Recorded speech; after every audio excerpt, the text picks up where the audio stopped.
Hi friend, this is Mahesh here and welcome back to our channel once again. Friends, hopefully आप बहुत अच्छे होंगे और बहुत अच्छा कर भी रहे होंगे।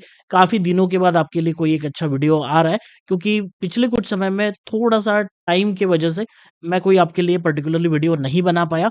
बट अगर आप जुड़े होंगे टेलीग्राम चैनल से तो आपको बहुत सारे अपडेट वहाँ पे मिलते ही है। सो फ्रेंड्स, आज का जो वीडियो है वो एक बहुत इंपॉर्टेंट एस्पेक्ट के बारे में है कि जो ऑप्शन से रिलेटेड है और ट्रेडिंग से रिलेटेड है। क्या कई बार आपके साथ ऐसा होता है कि हम लोग कहीं न कहीं ट्रेड प्लान करते हैं, जैसे मार्केट यहाँ पे नीचे आया, ऊपर गया, जब ये नीचे आ रहा होता है ना, तो हम लोग यहाँ पे ट्रेड प्लान करने की कोशिश करते हैं और जैसे ही हम लोग यहाँ पे ट्रेड लेते हैं नेगेटिव साइड का, तो मार्केट ऊपर जाता है, हमारे स्टॉप लॉस लेता है और उसके बाद में कहीं न कहीं वन वे फॉल हो जाता है। तो हमें लगता है यार, हम लोगों ने जो डायरेक्शन फाइंड आउट की ना, वो तो सही थी, लेकिन हमारी टाइमिंग गलत थी। तो इस टाइमिंग को यहाँ ट्रेड ना करते हुए अगर हम लोग यहाँ ट्रेड कर लेते, तो आपको क्लियर कट दिख रहा है कि वन वे आपको प्रॉफिट मिल जाता। तो ये जो चीज़ें हैं ना, जहाँ पे हम लोगों को फेक ब्रेकडाउन या ब्रेकआउट मिलते हैं, हम लोग इसमें ट्रेड करके फँस जाते हैं। इन चीज़ों में किस तरीके से हम लोग अपने आप को बचा सकते हैं? तो देखो, सिंपल सा फंडा है, टाइमिंग सही होनी चाहिए। ये सब लोग बोलते हैं, सारे यूट्यूबर या जो भी आपको पढ़ाते हैं, वो लोग बताते ही होंगे कि टाइमिंग सही होनी चाहिए। क्या एग्ज़ैक्टली आप लोग एस्ट्रोलॉजी ले लो, कोई भी चीज़ ले लो, इससे टाइमिंग सही कर सकते हो? नहीं। क्योंकि देखो क्या होता है ना, बहुत सारी चीज़ें चार्ट के ऊपर ही डिपेंड है। जैसे आज का जो डे है, यहाँ पे मैं प्रैक्टिकल एग्ज़ाम्पल लेके आपको चीज़ें क्लियर करता हूँ कि किस तरीके से ये चीज़ें सॉल्व कर सकते हैं। सो फ्रेंड्स, सबसे पहले अगर हम लोग देखेंगे, तो ऑब्वियसली हम लोगों को पता है कि हम लोग कहीं न कहीं हमारे लेवल्स यूज़ करते हैं। जो भी लोग नए हैं, जिन लोगों को टीएम लेवल्स 2.0 के बारे में नहीं पता, तो आप देख सकते हो कितने अच्छे से मार्केट रिस्पेक्ट करता है। अगर आप यहाँ पे देखोगे तो exactly this is our strongest support, ये होता है हमारा स्ट्रॉन्गेस्ट रेजिस्टेंस, बीच में पिवोट लेवल्स होती है। अगर आप यहाँ पे देखोगे तो एग्ज़ैक्टली देखो, सपोर्ट पे आया तो उसके बाद मार्केट कभी नीचे नहीं गया।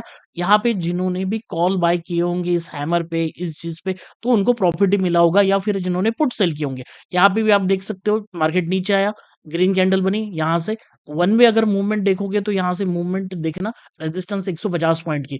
जब मार्केट फॉल हुआ तो रेजिस्टेंस से ऑलमोस्ट 200, 250, 300 पॉइंट नीचे, फिर से ऊपर एग्जैक्टली सपोर्ट्स को टच करने के बाद। So this are the very powerful levels. Even आप यहाँ पे देखो, जैसे रेजिस्टेंस ब्रेकआउट हुआ तो कंटिन्यू ऊपर की तरफ गया। तो आज के डेट में देखो, पहली कैंडल जो बनी ना, वो एग्जैक्ट रेजिस्टेंस के आसपास ओपन हुआ और हमारे पीओट पे आके टच हो गया। तो हम लोग यहाँ पे कोई ट्रेड नहीं कर सकते थे। फिर ये ग्रीन कैंडल बनते गई, जब तक इसका ब्रेकआउट नहीं होगा, कोई कैंडल यहाँ पे क्लोज़ नहीं करेगी इस तरीके से, तब तक हम लोग कोई बुलिश ट्रेड यहाँ पे नहीं लेने वाले, प्लान नहीं कर सकते। एंड ऑब्वियसली उसके बाद में कहीं न कहीं मार्केट नीचे आने लगा। अब यहाँ पे जो भी मेंबर्स हैं, जिन लोगों ने कॉम्बो प्रोग्राम के लिए एनरोल किया है, उन लोगों को क्लियर कट पता चल गया होगा कि ये जो कैंडल है, इस कैंडल में हम लोगों को कहीं न कहीं फर्स्ट सिग्नल मार्केट में आ गया था कि मार्केट यहाँ से नीचे की तरफ ड्रैग डाउन हो सकता है, ठीक है? ऑब्वियसली सेटअप के हिसाब से हम लोग यहाँ पे ट्रेड नहीं करते। सेकंड कैंडल जब बनी यहाँ पे नेगेटिव, वो कंफर्मेशन बनी। तो यहाँ पे जो बेसिक फंडा है ना, वो देखो कि इस कैंडल ने नीचे की तरफ ब्रेक डाउन कर दिया। हमारा जो रेजिस्टेंस का एरिया ये वाला, यहाँ पे इस कैंडल ने ब्रेक डाउन कर दिया। अब उसके बाद में बहुत लोग यहाँ पे ट्रेड करते हैं, एग्जैक्टली मार्केट इसी लेवल से ऊपर की तरफ चला गया। तो यहाँ पे हमारे एसएल चले जाते हैं, बल्कि उसके बाद में जब ये ब्रेक डाउन हुआ तो वन वे फॉल हुआ। तो इस तरीके से हम लोग कहाँ पे बच सकते हैं?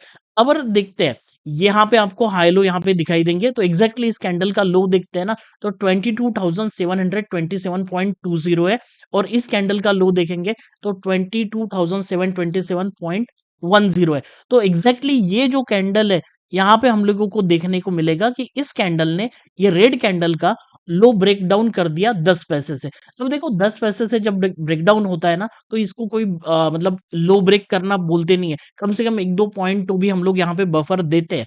ठीक है। भी एज़ अ ट्रेडर जब हम लोग लाइव मार्केट में ट्रेड करते हैं, तो क्या हम लोग इतना सब कुछ चेक करेंगे? तो यहाँ पे एक सिंपल फंडा बताता हूँ। ऑप्शन जो होते हैं ना मार्केट में, कि जैसे मार्केट देखो यहाँ से नीचे आ रहा है, वो यहाँ से ऊपर जाने वाला है या नीचे आने वाला है? निफ्टी एक तो ऊपर जाएगा, नहीं तो नीचे आएगा। जब निफ्टी ऊपर जाने लगता है ना, उसके पहले ऑप्शन रिएक्ट करते हैं, ठीक है? तो कभी भी जब भी हम लोग यहाँ पे ट्रेड प्लान करेंगे ना, तो एग्ज़ैक्टली ये निफ्टी का इंडेक्स है, ठीक है? अब यहाँ पे हम लोग ट्रेड करेंगे एक तो फ्यूचर में, नहीं तो इसके ऑप्शन में। मेरे जितने भी ट्रेड होते हैं आपको पता है, सारे के सारे ऑप्शंस में होते हैं। मैं ऑप्शंस के बारे में ही ज़्यादातर चीज़ें बताता हूँ। अगर मैं यहाँ पे ऑप्शन ट्रेड कर रहा हूँ तो ऑप्शन पहले रिएक्ट होते हैं, ऐसे आपने कई बार देखा होगा। तो उस कॉन्सेप्ट को अगर हम लोग लेते हैं, तो यहाँ पे मैं 2 चीज़ें लेता हूँ। यहाँ पे कंसिडर करते हैं प्राइस, तो ऑलमोस्ट 22,000 728 29 के आसपास है, 730 पकड़ लो। तो यहाँ पे मुझे ऑप्शन सेल करने हैं। देखो, एक तो ऑप्शन राइटिंग करने वाले बंदे हो गए या फिर ऑप्शन बाइंग करने वाले बंदे हो गए। हमें क्या चाहिए कि टाइमिंग सही हो, उसके बाद में मार्केट में वन वे मूवमेंट आ जाए और हमें प्रॉफिट मिले।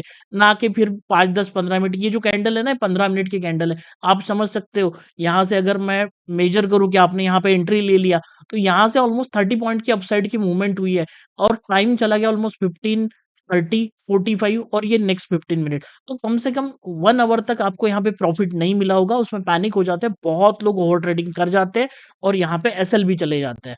तो यहाँ पे अगर हम लोग देखते हैं 22,730 अगर निफ्टी है, तो एज़ एन ऑप्शन सेलर मैं दोनों चीज़ें बताऊँगा, ऑप्शन सेलर और ऑप्शन बायर क्या कर सकते हैं।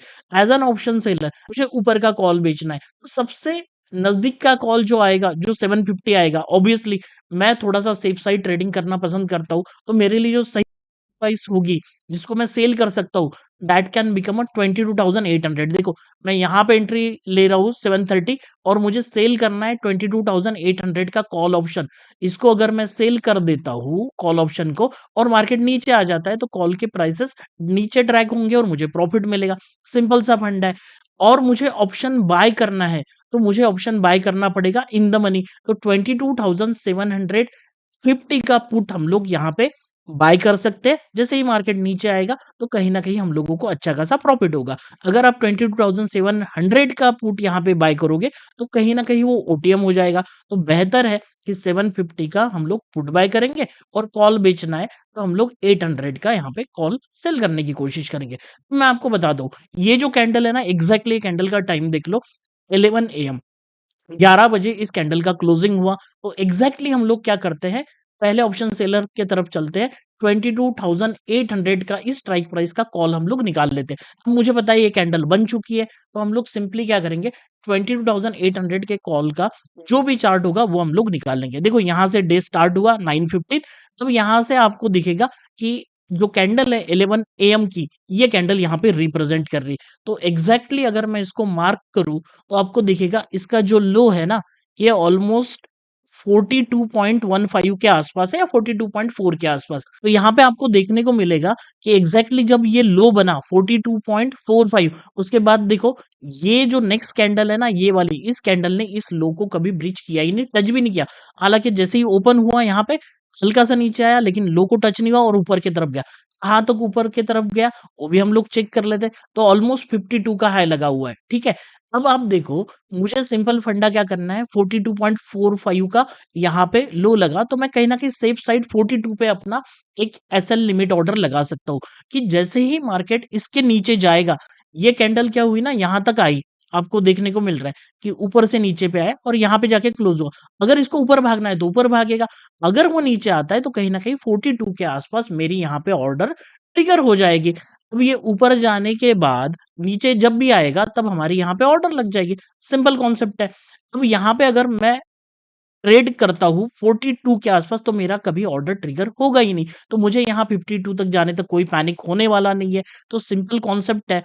मुझे यहाँ पे देखना है कि ऑप्शन की चार्ट में प्राइसिंग क्या है। तो 42 सेफ साइड, लोग 41 पे भी सेल कर सकते हैं, राइट? 42 पे सेल करने के बाद मेरा जो एसएल होगा, ये धीरे-धीरे कैंडल ऊपर गई, फिर नीचे आया। जब इस कैंडल में मेरा एंट्री ट्रिगर हो गया, तो मैं सिंपल यहाँ पे आप देख सकते हो, यहाँ पे भी आपको दिखेगा कि यहाँ से ऊपर गया मार्केट, नीचे आया, अब यहाँ से ऊपर गया, यहीं से रिजेक्शन लिया, तो कहीं न कहीं 50 रुपीज़ के आसपास मेरा परफेक्ट एसएल हो सकता है। ये पहला पॉइंट, ये दूसरा पॉइंट और ये थर्ड पॉइंट, तीनों पॉइंट के साथ अगर आप चेक करोगे, तो रिजेक्शन कहीं न कहीं हम लोगों को यहाँ पे दिख रही है, तो 50 पे परफेक्ट एसएल होगा। कोई सेफ साइड चाहता है तो आप एसएल 52 पे भी लगा सकते हो, ठीक है? So this is the concept. अगर मैं यहाँ पे 50 पे एसएल लगा देता हूँ, उसके बाद में आप देखो, सीधा वन वे जब आपकी ऑर्डर ट्रिगर हुई, तो एग्ज़ैक्टली मार्केट कहाँ तक नीचे आया, तो 12.35। जो भी लोग कॉम्बो में ट्रेड करते हैं, उन लोगों को यहाँ पे परफेक्ट ट्रेड मिला। और क्या होता है ना, जैसे ही अगर आप चेक करोगे, तो कहीं न कहीं मार्केट इस लेवल पे आया और यहाँ पे हम लोग एग्ज़िट कर जाते हैं। तो यहाँ पे आपको बहुत अच्छा फ़ायदा मिलता है कॉम्बो में, कि यहाँ जब एंट्री आपको मिली होगी, यहाँ से ऊपर गया, फिर ग्रीन कैंडल बनी, फिर नीचे आया, टच किया, तो कॉम्बो ने कभी भी आपको यहाँ तक एग्ज़िट नहीं दिया। तो होल डे कहीं न कहीं आपको उसने क्लियर कट कहा है कि अगर आपने यहाँ पे एंट्री की है, तो आपका एग्ज़िट यहाँ प्लान आउट होगा एंड तक, क्योंकि मार्केट में नीचे आने का चांसेस था और कहीं न कहीं momentum at the down side था। तो वो जो कॉन्सेप्ट है उस हिसाब से अगर आप चेक करोगे तो जिन्होंने भी 42 पे एंट्री की होगी, उन्होंने अपना जो एग्ज़िट निकाला होगा वो 12.65 या 13 या 14 रुपीज़ पे कंसिडर कर लेते हैं। तो आप क्लियर कट देख सकते हो 28 टू 30 पॉइंट आपको डायरेक्टली मिल गए और यहाँ पे कभी भी मार्केट अपने प्राइस के बाद जहाँ पे हम लोगों ने एंट्री की वहाँ तक नहीं गया। और एक चीज़ यहाँ पे आती है कि मान के चलो मुझे एसएल ट्रेल करना है, तो बहुत लोग सवाल पूछते हैं कि सर एसएल कैसे ट्रेल करना है? तो सिंपल ऑप्शन का चार्ट निकालो, पीछे आओ।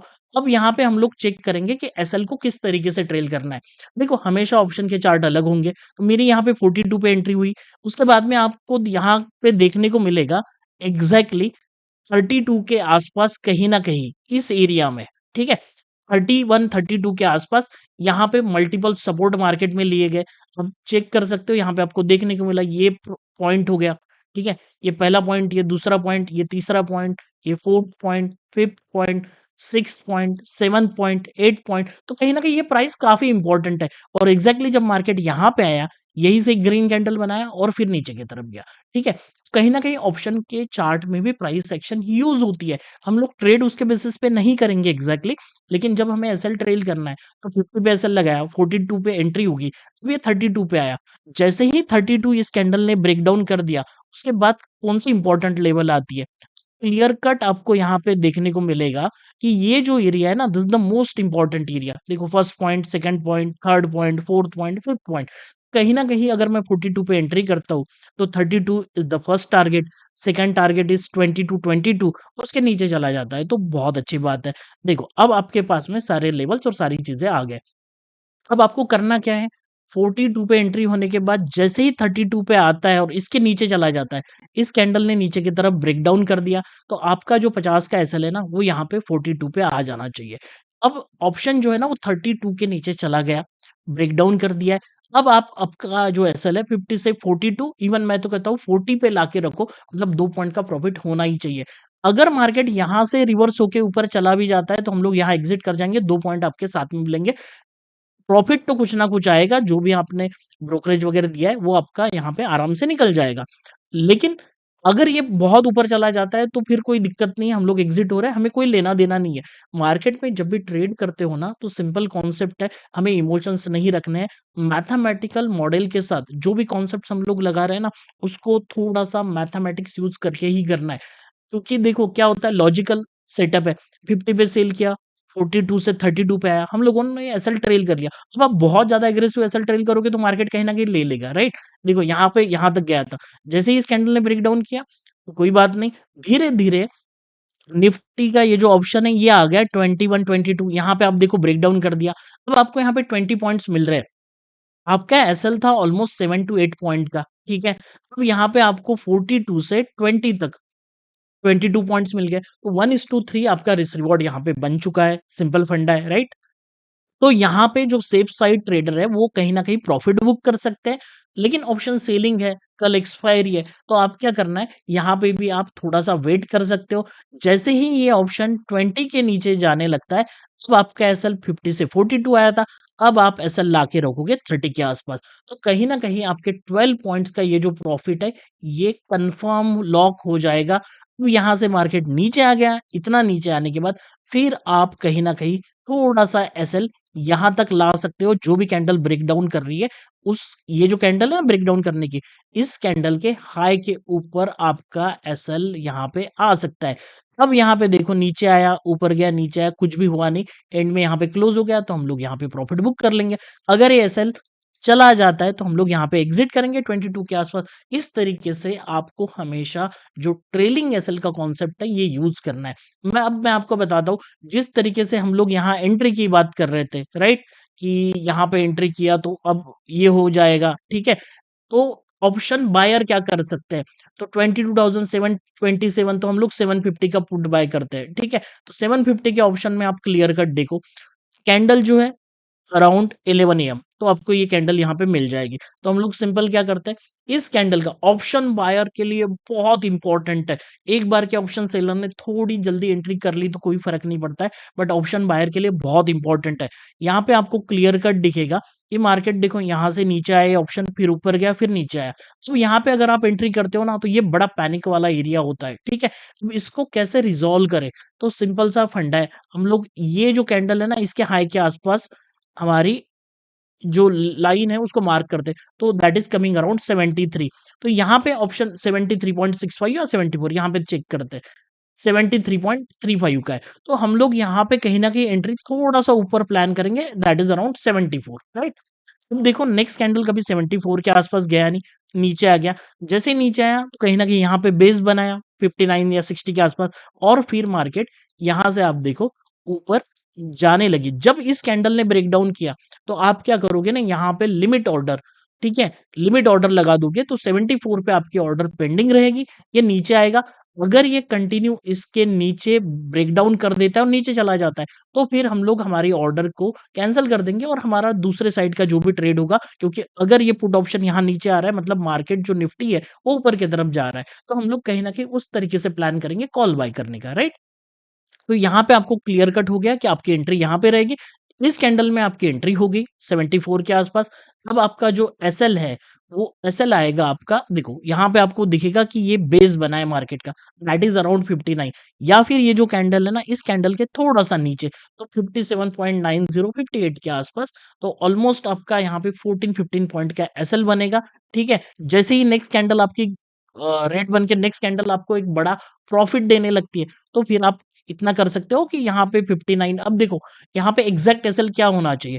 अगर आप बहुत ज्यादा डिफेंसिव हो तो 59, या फिर थोड़ा सा आपको चाहिए कि दूर रह सकते हो तो 55, लेकिन इसके बहुत नीचे मत जाना, नहीं तो फिर 40 पे आया, 20 पे आया तो फिर मुश्किल हो जाएगा। दिस इज परफेक्ट एसएल, क्योंकि अगर आपका जो प्राइस एक्शन है वो आपने ट्रेड किया परफेक्टली, परफेक्ट एंट्री है, टाइमिंग परफेक्ट है, तो मार्केट यहाँ तक कभी जाता ही नहीं, वो यहाँ तक आएगा, बीच में से ऊपर भागेगा, ठीक है, यहाँ तक जाने का सवाल आता ही नहीं। So whatever the SL that you are placing, ये जो बेस बना है ये कभी नहीं जाना चाहिए, राइट। अब यहाँ पे आपने एसएल लगाया 59 से या 60 के आसपास, यहाँ से आप देखो वन वे मूवमेंट आपको कहाँ तक मिली। सो अराउंड आपको हाई मिला होगा मार्केट का 140, तो 66 पॉइंट की मूवमेंट, 67 पॉइंट की मूवमेंट आप लोगों को यहाँ पे मिली। अब ऑब्वियसली इतना कैप्चर तो कर नहीं सकते, ठीक है, हम लोगों को पता है कि लाइव मार्केट में चीजें और होती है। 13 14 15 पॉइंट का एसएल है, तो यहाँ से अगर मैं 30 पॉइंट्स भी प्लान करता हूँ, या इवन फिर 40 पॉइंट्स प्लान करता हूँ, तो यहाँ तक आपको आराम से ट्रेड मिला होगा 110 111 तक। या फिर ये जो कैंडल बनने के बाद जब ये नीचे आया, तो आप यहाँ पे कहीं तो भी एग्जिट हो सकते हो, तो ये भी बहुत अच्छा प्रॉफिट आपका बन जाएगा। लेकिन ये जो पैनिक वाला एरिया है ना, इसको आप 101% अवॉइड कर सकते हो, कहीं ना कहीं ऑप्शन का चार्ट देखते हुए। ये जो कॉन्सेप्ट है, आपने देखना है कि 22,750 का पी और 800 का हम लोगों ने दोनों ही चेक किया। अब यहाँ पे वोलेटिलिटी देखो, ऑप्शन कहाँ तक गया 87, ठीक है, आपने 74 पे एंट्री किया, तो कम से कम 14 पॉइंट्स का प्रॉफिट आपको पहले कैंडल में ही मिल गया। फिर ये नीचे आया, फिर यहाँ पे वोलेटिलिटी हुई, 69 तक आया था, मतलब आपको सेकंड कैंडल में लॉस भी दिखा छोटा सा, फिर नेक्स्ट कैंडल में बहुत बड़ा प्रॉफिट दिखाया, फिर अगेन ये 76 पे आया। तो आप ये जो फ्लक्चुएशंस है ना, ये ऊपर गया, नीचे आया, फिर काफ़ी प्रॉफ़िट दिखाया, फिर आपको पूरा प्रॉफ़िट ले ज़ीरो कर दिया, फिर ऊपर गया, फिर रिजेक्शन, फिर ऊपर, फिर रिजेक्शन। तो इस तरीके से ये 111 के आसपास क्लोज़ हुआ। तो ये जो वोलेटिलिटी है ना, ये ऐसे इस तरीके से, ये वोलेटिलिटी कहीं न कहीं आपको यहाँ एंट्री तो देती है, लेकिन आपको एग्ज़िट यहाँ करवाना मुश्किल हो जाता है। बहुत लोग इस कैंडल में एग्ज़िट हो जाते हैं, इस कैंडल में एग्ज़िट हो जाते हैं, नीचे आता है। मिलते तो उनको 15 पॉइंट है, लेते हैं 5 पॉइंट। ये ऑप्शन बाइंग में बहुत बार होता है। तो these are the practical reasons, ये जो वोलेटिलिटी है, जो फ्लक्चुएशंस है, देखो निफ्टी का तो एक ये सिंपल चार्ट है, उस हिसाब से ऑप्शन डिपेंडेंट है, निफ्टी जिस तरीके से मूव करेगा। तो आपको देखने को मिलेगा कि जो पुट है, उनके बिहेवियर्स कैसे हैं, और एट द सेम टाइम आपने जो कॉल बेचे, उसके बिहेवियर कैसे है, तो आपको स्मूथ मूवमेंट जो है वो कहीं न कहीं कॉल साइड में दिखाई देगी, आपने जो भी सेल किया होगा। क्योंकि एक्सपायरी पास में है, तो डीके का जो कंपोनेंट है वो एडिशनली आपको एक एडिशनल कंफर्ट देता है कि अगर आप यहाँ पे एंट्री करते हो और मार्केट यहाँ से नीचे आ जाता है और फिर अगर निफ्टी आपके अपोजिट साइड में भी जाएगा ना, तो ये ऑप्शन में इतना पोटेंशियल नहीं होता है कि आपके एसएल के आसपास जाके आपका एसएल हिट करके फिर नीचे आए। ये हमेशा ही होगा ऐसा नहीं है। अगर निफ्टी घूम ही गया तो फिर ये कॉल ऑप्शन भी घूम ही जाने वाला है और आपके एसएल तो लेगा। लेकिन मैक्सिमम चांसेस में जहाँ पे due to the fluctuation only हम लोग अपना एसएल छोड़ देते हैं। जैसे हमें पता है कि मार्केट यहाँ पे कंफर्म नीचे आने वाली है। कॉम्बो स्ट्रैटेजी वाले जितने भी लोग हैं उन लोगों को श्योर शॉट पता है कि यहाँ से मार्केट नीचे आने वाला है, राइट? और ये हम लोगों को एग्जिट भी नहीं करना है। बट ये जो वोलेटिलिटी है जो आप लोगों को यहाँ देखने को मिल रही है इस कैंडल में, क्या हम लोग सही में होल्ड कर पाते हैं? ये मैं भी नहीं कर पाता। देखो सिंपल सी बात है कि ऑप्शन सेलिंग में कैपिटल ज़्यादा लगता है। ऑप्शन बाइंग करोगे तो कम कैपिटल में 4-5 हज़ार में 1 लॉट आ जाता है। कई लॉट हम लोग खरीद सकते हैं 20, 40, 50, 100, 150, कोई दिक्कत तो है नहीं। लेकिन फ्लक्चुएशंस भी उतने ही ज़्यादा है, रिस्क भी उतनी ही ज़्यादा है। इसीलिए हम लोग कोशिश करते हैं कि ऑप्शन राइटिंग करके एक डिसेंट अमाउंट बनाया जाए। These are the technical reason. वैसे तो देखो, पैसे कहीं से भी आए, कोई फ़र्क तो पड़ता नहीं है, but the most important part is कि पैसे आने चाहिए। जो आने चाहिए वो नहीं आ रहे और जा रहे हैं, तो फिर प्रॉब्लमैटिक सिचुएशन है। इसीलिए हम लोग थोड़ा-सा इसको हेज के साथ अगर 1 लाख रुपए एक ऑप्शन लॉट को सेल करने के लिए लग रहा है, तो कहीं न कहीं हम लोग इस केस में उसको हेज करके वो 35,000 40,000 एक्सपायरी के पास में हो तो 25-30 हज़ार में, एक्सपायरी के थोड़ा दूर हो तो 35,000 के आसपास हमारा एक लॉट आराम से सेल हो जाता है। और ये सारी जो टेक्निक्स है ना, हेजिंग की टेक्निक्स किस तरीके से हेजिंग की जाती है, क्या होता है, वो कहीं न कहीं मैंने अपना जो प्रोग्राम है उसमें एक्सप्लेन की हुई है। अगर आप इंटरेस्टेड हो तो हमारा जो वेबसाइट है या फिर मैं नीचे आपको लिंक दे दूँगा, वहाँ से आप एप्लीकेशन डाउनलोड कर सकते हो। यहाँ पे अगर आप कोर्सेज़ में चले जाते हो तो you can see 1 month, 3 month and 6 month. Basically these are the plans जो मैं आपको टूल बता रहा हूँ कि टीएम लेवल्स 2.2 किस तरीके से आपको मिलते हैं। अगर आपको सब्सक्रिप्शन चाहिए 1 मंथ, 3 मंथ और 6 मंथ का, तो ये आपको यहाँ पे आप जाके परचेज़ कर सकते हो। इसके अंदर आपको 2 वीडियोज़ मिलेंगे। यहाँ पे आप क्लिक करोगे तो 2 वीडियोज़ मिलेंगे। वो दोनों वीडियोज़ में सारी चीज़ें बताई गई, किस तरीके से सेटिंग होती है, किस तरीके से यूज़ करना है, क्या स्ट्रैटेजी यूज़ करना है, वो सारी चीज़ें। और किस तरीके से आपको इसका एक्सेस मिलेगा, ये सब कुछ एक्सप्लेन किया हुआ है। तीनों 1 मंथ, 3 मंथ, 6 मंथ तीनों प्रोग्राम में 2 ही वीडियो है। एक सेरी के वीडियो आप कोई भी देख सकते हो। अगर आपको कॉम्बो के साथ जुड़ना है तो this is the particularly course. अब यहाँ पे आप सीधा इसके ऊपर क्लिक करके जो सारी चीज़ें हैं वो चेक कर सकते हो, क्या-क्या चीज़ें हैं, कंटेंट किस तरीके से है और किस तरीके से रहने वाला है। तो यहाँ पे इक्विटी ट्रेडिंग भी है और इंट्राडे ऑप्शन ट्रेडिंग का सेटअप भी है। सो यहाँ पे 9 से 10 वीडियो आपको यहाँ पे मिलेंगे, इक्विटी ट्रेडिंग मेथड्स में 4 से 5 वीडियो, सारी चीज़ें यहाँ पे एक्सप्लेन की गई है। और कहीं न कहीं आपको अभी के लिए बिग 2000 ये कूपन मिल रहा है, जो आप अप्लाई करके फ्लैट ₹2000 डिस्काउंट मिलेगा। अगर आप ये पर्टिकुलर चीज़ें सीखने के लिए इंटरेस्टेड हो, तो you can click on the link and you can access the particular thing. So friends, आज की वीडियो में इतना ही। होपफुली मैंने आपको जो भी चीज़ें बताई, वो आपको पसंद आई होंगी। अगर आपको लगता है कि आज की इस वीडियो से आपको कोई ना कोई सीख मिली होगी, तो hit the like button. And friends, एक बात ज़रूर याद रखना, share this video with your friends and relative. जो भी लोग ऑप्शन ट्रेडिंग कर रहे हैं, उन लोगों को सही चीज़ें, सही कॉन्सेप्ट जाननी चाहिए। अगर आपको लगता है, तो ये वीडियो उन लोगों के साथ ज़रूर शेयर करना, क्योंकि देखो ऑप्शन ट्रेडर इतने हो गए और पर्टिकुलरली आप देखोगे सारे ऑप्शन बायर ही है। तो ये बहुत ज़रूरी होता है कि गलत जगह पे एंट्री ना करें। अभी बहुत सारी चीज़ें हैं जो आगे आने वाली है कि टाइम टू प्राइस कैलकुलेशंस, मतलब ज्ञान की जो स्टडी है, उस हिसाब से किस तरीके से हम लोग रिवर्सल रेट फाइंड करते हैं, किस तरीके से इवन जो 22 ट्रेडिंग सेशंस होते हैं जनरली 4 से 5 दिन मार्केट रिवर्स हो सकता है, कि किस तरीके से मूवमेंट उस दिन हो सकती है, हम लोग बहुत अर्ली प्रेडिक्ट कर सकते हैं। वो सॉफ्टवेयर किस तरीके से रहेंगे, वो सारी चीज़ें आपको आगे के वीडियोज़ में ज़रूर मिलने वाली है। सो फ्रेंड्स, अभी तक आपने चैनल को सब्सक्राइब नहीं किया, तो चैनल को सब्सक्राइब कर लेना। जो बेल बटन है उसको प्रेस कर देना और ऑल भी ज़रूर सेलेक्ट करना। मतलब जब भी हम लोग कोई नया वीडियो अपलोड करेंगे, आपको नोटिफ़िकेशन ज़रूर मिलेगा। वीडियो थोड़ा लॉन्ग हो गया, लेकिन इन्फॉर्मेटिव चीज़ें हमेशा लॉन्ग ही होती है। सो फ्रेंड्स, मिलते हैं नेक्स्ट वीडियो में, तब तक के लिए धन्यवाद।